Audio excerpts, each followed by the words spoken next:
Good morning friends, Kubera channel స్వాగతం. So ముందుగా నిన్న మార్కెట్ ఎలా ట్రేడ్ అయింది, ఈరోజు ఎలా ఉండొచ్చు అనేది మనం ఒకసారి చూద్దాము. మనం నిన్న నిఫ్టీ చూసినట్లయితే మనకి దగ్గర 212 పాయింట్స్ డౌన్ అయిందండి. 21,718 దగ్గర మనకి క్లోజ్ అవడం జరిగింది. సెన్సెక్స్ వచ్చేసి మనకి 1% డౌన్లో ట్రేడ్ అయింది.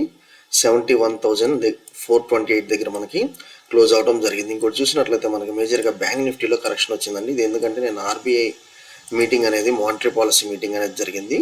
సో అది దాని అవుట్పుట్ వల్ల మనకు కొంచెం బ్యాంక్ నిఫ్టీలో మనకి మార్కెట్లో బాగా కరెక్షన్ కనబడింది నిఫ్టీ బ్యాంక్లో when compared with Nifty 50 and Sensex. Okay, even మనకి నిఫ్టీ ఐటీలో అయితే కొంచెం positive momentum, so reverse trend అయితే కనబడిందండి నిఫ్టీ ఐటీలో. మిగతావన్నీ మనకి నెగిటివ్లో ట్రేడ్ అవ్వడం జరిగింది. నెక్స్ట్ మనం చూసినట్లయితే gift Nifty so is trading at par with Nifty అండి. సో ఈరోజు మోస్ట్లీ నిన్న రివర్స్ ట్రెండ్ అనేది మనకు కనపడింది కాబట్టి because of that RBI meeting ఈరోజు ఎలా ఉండొచ్చు అనేది మనం ఒకసారి చూద్దాము. మనము నిన్న నైట్ చూసినట్లయితే మనకి డౌ జోన్స్ కానీ నాస్డాక్ యుఎస్ ఇండిసెస్ మనకి కొంత ఫ్లాట్లోనే ట్రేడ్ అవ్వడం పాజిటివ్ కానీ, సో ఫ్లాట్లోనే ట్రేడ్ అవ్వడం మనం ఇక్కడ చూస్తున్నాము. Just 22 points up, 25 points up Dow Jones and Nasdaq. ఇంకోటి మనం ఇక్కడ ఏంటంటే మనము యూరోప్ మార్కెట్స్ మనం ఒకసారి గమనిద్దాము.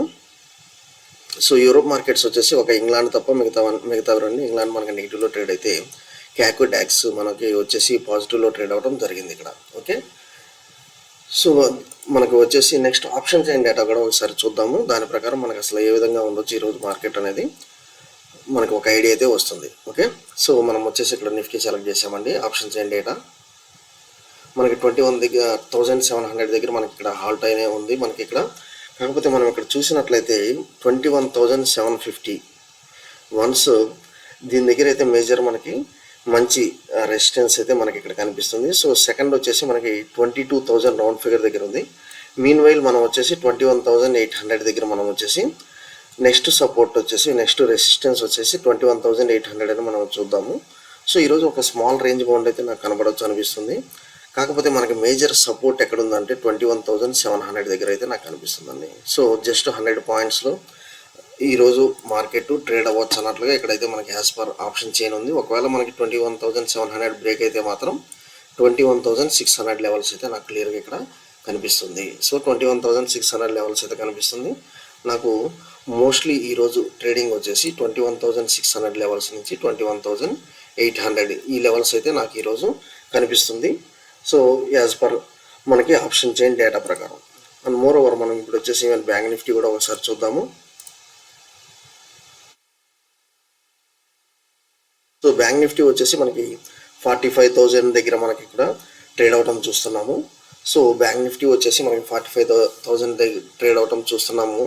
ఒకవేళ మనకి ఇది కనుక కరెక్షన్ అయితే మాత్రం మనకి 45,000 లెవెల్స్ బ్రేక్ అయితే మాత్రం నాకు ఇక్కడ 500 పాయింట్స్ కరెక్షన్ కనిపిస్తుందండి. డైరెక్ట్ 44,500 దాకా కనిపిస్తుంది. అప్ సైడ్ మూమెంటం అయితే నాకు ఓన్లీ 45,200 లెవెల్స్ ఈ లెవెల్స్ కనుక బ్రేక్ అయితే అప్ సైడ్ మూమెంటం 45,500. సో మనకి 300 పాయింట్స్ మనకి అప్ సైడ్ మూమెంటం అయితే ఇక్కడ మనం చూస్తున్నాము బ్యాంక్ నిఫ్టీలో. సో ఇది మనం చూస్తున్నాం బ్యాంక్ నిఫ్టీలో. Even if you go along with charts,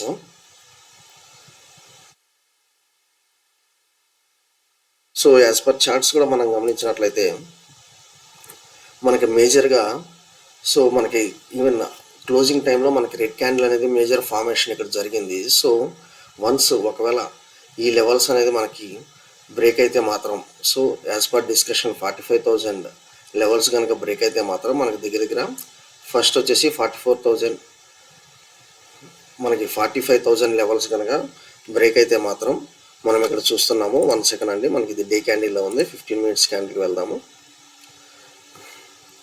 ఇక్కడ వచ్చేసి యాజ్ పర్ 15 మినిట్స్ క్యాండిల్ అయితే మాత్రం మనకి ఇక్కడ వచ్చేసి ఒక ఇన్సైడ్ క్యాండిల్ ఫార్మేషన్ జరిగింది. అండ్ మోర్ ఓవర్ ఒక స్మాల్ గ్రీన్ క్యాండిల్ అనేది. సో ఇది అప్ సైడ్ ట్రెండింగ్ మూమెంటం అయితే నాకు ఇక్కడ కనిపిస్తుంది యాజ్ పర్ 15 మినిట్స్ క్యాండిల్. నేను ఒకవేళ రేపు ఎంటర్ అయితే మాత్రం ఇది ఆల్మోస్ట్ మనకి ఇన్సైడ్ క్యాండిల్ అనేది మనకి ఇక్కడ కనిపిస్తుంది కాబట్టి ఒకవేళ మనకి ఇక్కడ న్యూట్రల్ కనుక ఓపెన్ అయితే మాత్రం నాకు ఈ లెవెల్స్ బ్రేక్ అయితే 45,105 పైన కనుక మనకి లెవెల్స్ బ్రేక్ అవుతా ఉంటే మాత్రం నేను ఒక 44,900 అనేది స్టాప్ లాస్ తీసుకొని అప్ సైడ్ మూమెంటం ఎంటర్ అవుతాను. లేదు మనకి డౌన్ సైడ్ కనుక మూమెంటం బ్రేక్ అయితే మాత్రం నేను ఇదే 100 పాయింట్స్ తీసుకొని స్టాప్ లాస్ తీసుకొని ఒక 400 పాయింట్స్ కిందకు అనేది 44,500 దాకా నేను ప్రాఫిట్ బుకింగ్ అనేది చేస్తాను. కాకపోతే మనకి ఇక్కడ ఈరోజు క్లాజ్ ఏంటంటే ఇది ఇన్సైడ్ క్యాండిల్ ఫార్మేషన్ అయింది కాబట్టి మార్కెట్ ఈ లెవెల్స్ అనేది బ్రేక్ అవుతూ ఉంటే మాత్రం మనము ఎంట్రీ అయితే అవుతాము, ఇదర్ అప్ సైడ్ కానీ డౌన్ సైడ్ కానీ. సో ఈ లెవెల్స్ అయితే మీరు ఒకసారి గమనించండి. అండ్ ఏదైతే మనం ఆప్షన్ చైన్ డేటా ద్వారా డిస్కస్ చేసామో ఆ లెవెల్స్ కూడా మీరు ఒకసారి చూడండి. నెక్స్ట్ వచ్చేసి మనం ఇక్కడ కొన్ని ఐపీఓస్ ఒకసారి డిస్కస్ చేద్దాము. ముందుగా మనకి ఈరోజు క్లోజ్ అవుతుందండి. ఇది వచ్చేసి ఒక 3 ఐపీఓస్ ఉన్నాయి, వాటి గురించి డిస్కస్ చేస్తాం. ఇది వచ్చేసి క్యాపిటల్ స్మాల్ ఫైనాన్స్ బ్యాంక్ అనేది ఉంది. ఇది వచ్చేసి మనకి 14,976 అనేది మనకి కావాలి. 468 అనేది అప్పర్ ప్రైస్ బ్యాండ్గా మనకి ఇక్కడ తీసుకోవడం జరుగుతుంది. సో ఈ క్యాపిటల్ స్మాల్ ఫైనాన్స్ బ్యాంక్ అంటే స్మాల్ క్యాప్ అండి with banking sector.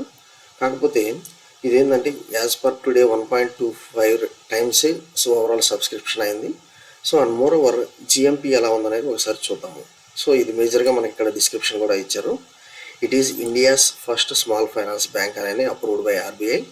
And moreover దీని యొక్క operations Punjab, Haryana, Delhi, Rajasthan, Himachal Pradesh, union territory of Chandigarh అన్నట్లుగా ఇస్తున్నారు. సో మేజర్గా మీకు వచ్చేసి బ్యాంకింగ్ సెక్టర్ మీకు ఐడియా ఉంటుంది. ఇది వచ్చేసి agriculture loans, MSME, trading loans and mortgages, house loans, consumer loans again property అన్నట్టు మనకి డిస్కస్ చేస్తున్నారు. కాకపోతే మనం ఇక్కడ మేజర్గా చూడాల్సింది ఏంటంటే దీని యొక్క రెవెన్యూస్ ఎలా ఉన్నాయి అనేది ఒకసారి మనం చూద్దాము. And profits last 3 years revenue profits చూసి దాని ప్రకారం మనం ఇది తీసుకోవచ్చా, అప్లై చేయొచ్చా లేదనేది మనం ఒకసారి ఇక్కడ మనము డీటెయిల్గా చూద్దాము. ఓకే, సో మనకి వచ్చేసి చూసినట్లయితే సో 2021లో మనకు వచ్చేసి ప్రాఫిట్ ఆఫ్టర్ ట్యాక్స్ 30 CR ఉంటే 2022లో వచ్చేసి 18 CR ఉంది. కాకపోతే 2023లో మనకు వచ్చేసి 93 CR అనేది కనిపిస్తుంది. ఇందులో ఏంటంటే మేజర్గా రెవెన్యూ అనేది బాగా డ్రాస్టిక్ ఇంప్రూవ్మెంట్ ఉంది. అండ్ మోర్ ఓవర్ ఎక్స్పెన్సెస్ కొంచెం కంట్రోల్ అయితే అవటం జరిగింది. యాజ్ పర్ 6 monthsకి మనం చూసినట్లయితే మనకి సెప్టెంబర్ 2023కి రెవెన్యూ వచ్చేసి 415 ఉంటే ఎక్స్పెన్స్ 287 CR లాగా ఉంది. కాకపోతే మనకి ప్రాఫిట్ ఆఫ్టర్ ట్యాక్స్ వచ్చేసి 54 అంటే దీని డబుల్ అంటే 108 మనకి వచ్చేసి 108 CR దాకా కనిపించే ఛాన్సెస్ అయితే కనిపిస్తుంది. సో ఫైనాన్షియల్ పరంగా మనకు వచ్చేసి 2022లో మనకి డిప్ కనపడిన 2023 అంటే 2024లో మనకి అప్ సైడ్ మూమెంటం అయితే కనిపిస్తుంది. సో ఎవరైతే ఒకవేళ అప్లై చేయాలనుకుంటున్నారో ఇంకా మిగతా 2 కూడా మనం చూసి ఇది అప్లై చేయాలా లేదని చూద్దాము. ప్రస్తుతం లిస్టింగ్ గెయిన్స్ కూడా ఒకసారి మనం చూద్దాము తర్వాత. ఓకే, దాని ప్రకారం జిఎంపీ కూడా చూసి దాని ప్రకారం మనం డిసైడ్ అవుదాము. Next capital small finance bank తర్వాత మనకు వచ్చేసి జన స్మాల్ ఫైనాన్స్ బ్యాంక్. సో ఇది కూడా మనకి వచ్చేసి బ్యాంకింగ్ సెక్టార్ అండి. అండ్ మోర్ ఓవర్ ఇది వచ్చేసి మెయిన్ బోర్డ్ ఐపీఓ కింద వస్తుంది. మనకి 14,000 ఆర్డ్ మనకు కావాలి దీనిలో ఇన్వెస్ట్ చేయడానికి. మోస్ట్లీ ఇది మీరు చూసినట్లయితే it is the 4th largest small finance bank in terms of AU అని ఇస్తున్నాడు. అండ్ దీని యొక్క మనకి రిజల్ట్స్ ఒకసారి చూద్దాము. లాస్ట్ ఒక 3 years డేటా అనేది ఒకసారి మనం గమనిద్దాము. మేజర్గా 2021లో 72 CR ఉంటే మాత్రం 2021లో మనకి 72 CR ఉంటే 2022లో ఇది కూడా బాగా డ్రాస్టిక్గా పడిందండి. అండ్ 2023లో మళ్ళీ విపరీతమైన రీబౌన్స్ అవడం జరిగింది. కాకపోతే 2023 ఈవెన్ మిడ్ సెప్టెంబర్కి 213 CR అంటే దగ్గర ఇది నెక్స్ట్ వెన్ కంపేర్డ్ విత్ 2023లో కంటే 2024లో near to double the returns అనేది ఇవ్వడం జరుగుతున్నట్లుగా మనకి ఇక్కడ ఇస్తున్నారు ప్రాఫిట్ ఆఫ్టర్ ట్యాక్స్. సో ఇది మేజర్గా యాజ్ పర్ మనకి ఫైనాన్షియల్ స్టేట్మెంట్స్ చూస్తే ఇది మనకి కొంచెం కమాండింగ్ పొజిషన్లో అయితే కనిపిస్తుంది. ఓకే, నెక్స్ట్ ఇంకోటి చూద్దాము మనము. మూడో ఐపీఓ ఈరోజు క్లోజ్ అయ్యే ఐపీఓ అండి. అది వచ్చేసి మనకి రాశి పెరిఫెరల్స్. ఇది మెయిన్ బోర్డ్ ఐపీఓ కింద వస్తుంది. ఇది ఒక ట్రేడింగ్ కంపెనీ అండి. సో ఇది ఏంటంటే మేజర్గా ఇది distribution company, national distribution partners for global technology brands for information and communication technology products అని ఇస్తున్నాడు. సో ఇది వచ్చేసి ఒక distribution company, direct manufacturing company అయితే కాదు. అది అందులోనూ more over IT products, IT brands వచ్చేసి డిస్ట్రిబ్యూషన్ చేస్తున్నట్లుగా ఇస్తున్నాడు. సో దీనికి మేజర్గా మన ఫైనాన్షియల్స్ ఒకసారి చూద్దాము. ఓకే,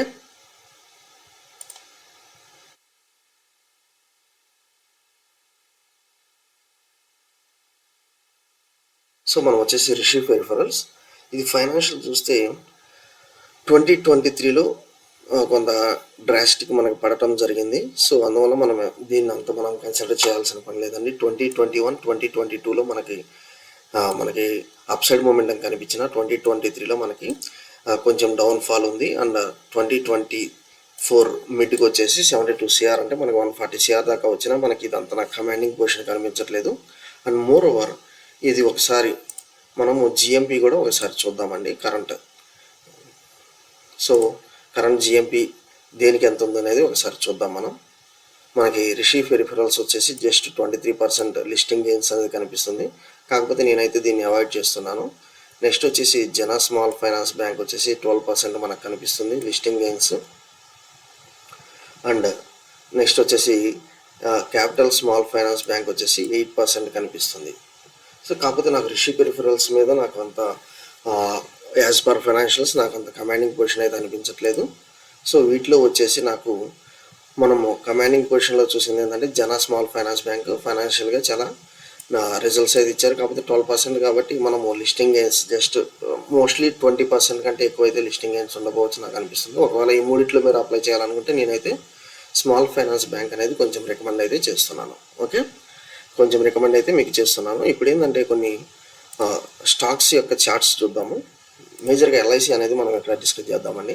ఎల్ఐసి సో మంచి రిజల్ట్స్ అయితే నిన్న పోస్ట్ చేయడం జరిగింది. ఎల్ఐసి వచ్చేసి నిన్న మంచి రిజల్ట్స్ అయితే మనకి పోస్ట్ చేయడం జరిగింది. ఎల్ఐసి వచ్చేసి సో దగ్గర ప్రాఫిట్ వచ్చేసి 49% ఇయర్ ఆన్ ఇయర్ అన్నట్లుగా మనకి పెరిగినట్లుగా మనకి రిపోర్ట్స్ అయితే రావడం జరిగింది. సో దగ్గర 49% మనకి నెట్ ప్రాఫిట్లో ఇంక్రీజ్ అన్నట్లుగా మనకి ఇక్కడ కనిపిస్తుంది. కాకపోతే మనకి అసలు యాజ్ పర్ చార్ట్స్ ప్రకారం ఏ విధంగా మనం ట్రేడింగ్ చేయొచ్చు అనేది చూద్దాము. ఇది వచ్చేసి బాగా ఆల్ టైమ్ హైలో అయితే ట్రేడ్ అవడం జరుగుతుంది. సో స్టిల్ మనము హోల్డ్ చేయొచ్చా లేదా అనేది ఒకసారి మనం 15 మినిట్స్ క్యాండిల్ ద్వారా ఒకసారి చూద్దాము. ఓకే,